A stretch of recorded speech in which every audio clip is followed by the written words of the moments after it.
warahmatullahi wabarakatuh. Perkenalkan, nama saya Sarfa dari kelas 10 dan saya ingin menjelaskan materi tentang virus. Pertama-tama ada sejarah virus. Virus pertama kali ditemukan oleh seorang ilmuwan berasal dari Jerman, yaitu Adolf Meyer pada tahun 1883. Dia menemukan bintik-bintik kekuningan di daun tembakau yang dapat disebut sebagai TMV atau Tobacco Mosaic Virus. Lalu, setelah itu, saya akan menjelaskan karakteristik virus. Virus berasal dari kata Latin, yaitu virion, yang berarti racun. Virus juga memiliki sifat antara benda hidup dan benda mati. Benda hidup karena virus mampu untuk memperbanyak diri atau mereplikasi diri. Dan benda mati karena virus tidak mampu untuk melakukan metabolisme dan sangat tergantung pada inangnya. Diameter atau ukuran terkecil pada virus saat sekarang adalah 17 nanometer dan yang terbesar adalah 1000 nanometer. Dan sebagai contoh, parvovirus berukuran 20 nanometer, itu yang terkecil, dan yang terbesar adalah Ebola yang berukuran 80 kali 970 nanometer. Oh ya, virus juga memiliki satu asam nukleat, yaitu DNA dan RNA. Lagi kita masuk ke dalam proses reproduksi virus. Ini memiliki dua jenis, yaitu daur litik dan isogenik. Pada daur litik kita memiliki adsorpsi. Adsorpsi adalah proses virus yang melekatkan diri kepada sel inang. Penetrasi adalah proses DNA virus yang dimasukkan ke dalam sel inang. Sintesis adalah proses pembuatan komponen virus baru. Perakitan yaitu penyatuan komponen-komponen menjadi tubuh virus baru.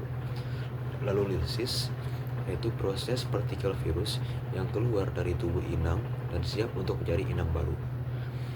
Lalu yang kedua ada lisogenik. Pada lisogenik, adsorpsi dan penetrasi prosesnya sama dengan litik, tetapi tidak memiliki lisis. Yang lisogenik mempunyai adalah penggabungan, yaitu proses asam nukleat virus yang sudah masuk ke dalam tubuh inang, dan pembelahan, yaitu proses ketika bakteri membelah, maka profage pun ikut membelah. Contohnya yaitu pada litik ada influenza dan lisogenik HIV. Lalu saya akan menjelaskan klasifikasi virus. Di sini ada 4. Yang pertama ada klasifikasi virus bentuk tubuh. Yang pertama bentuk bulat yaitu HIV. Bentuk oval rabies. Bentuk spiral TMV dan bentuk kompleks adalah bakteriofag. Setelah klasifikasi virus berdasarkan bentuk tubuh, itu ada klasifikasi berdasarkan struktur tubuh. Yang pertama ada virus tanpa selubung dan virus yang diselubungi membran. Setelah itu kita ada klasifikasi virus berdasarkan asam nukleat yang berisi DNA dan RNA. Ada klasifikasi virus berdasarkan jenis inang. Di sini ada 4 juga. Yang pertama ada virus manusia, virus hewan, virus tumbuhan, dan virus bakteri. Saya akan memberikan contoh masing-masing. Untuk manusia kita punya HIV, untuk hewan ada rabies, untuk tumbuhan ada TMV, dan untuk bakteri ada bakteriofag. Lalu ada klasifikasi virus peranan. Itu ada dua, yaitu merugikan dan menguntungkan. Yang menguntungkan itu dapat membuat vaksin, antitoksin, dan agen genetik. Lalu yang merugikan itu adalah virus yang menyerang hewan, menyerang tumbuhan, dan menyerang manusia.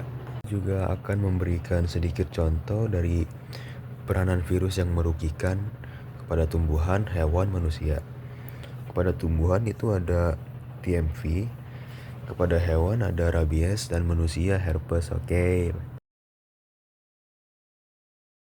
Saya akan memberikan sedikit contoh virusnya. Saya akan menjelaskan apa itu herpes. Saya juga punya sih dulu. Ya, herpes adalah infeksi virus umum yang menyebabkan luka lepuh menyakitkan di mulut atau area genital. cara herpes menginfeksi sel inang itu virusnya nempel di permukaan sel, masuk pelan, lalu menguasai mesin sel untuk memperbanyak diri. Setelah itu, sebagian virus bakal bersembunyi di saraf dan tidur di sana. Kadang bangun lagi kalau imunitas kita turun. Nggak bisa dihilangkan, tapi bisa dikendalikan. Obat antivirus seperti acyclovir atau valacyclovir biasanya dipakai untuk mempercepat penyembuhan dan menurunkan frekuensi kambuh. Berarti minum sesuai resep dokter ya.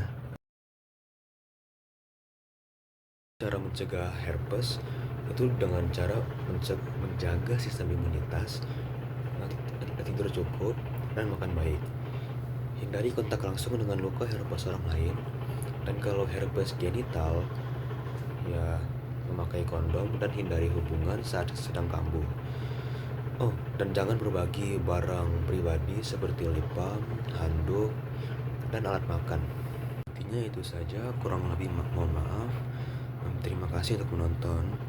Wassalamualaikum warahmatullahi wabarakatuh.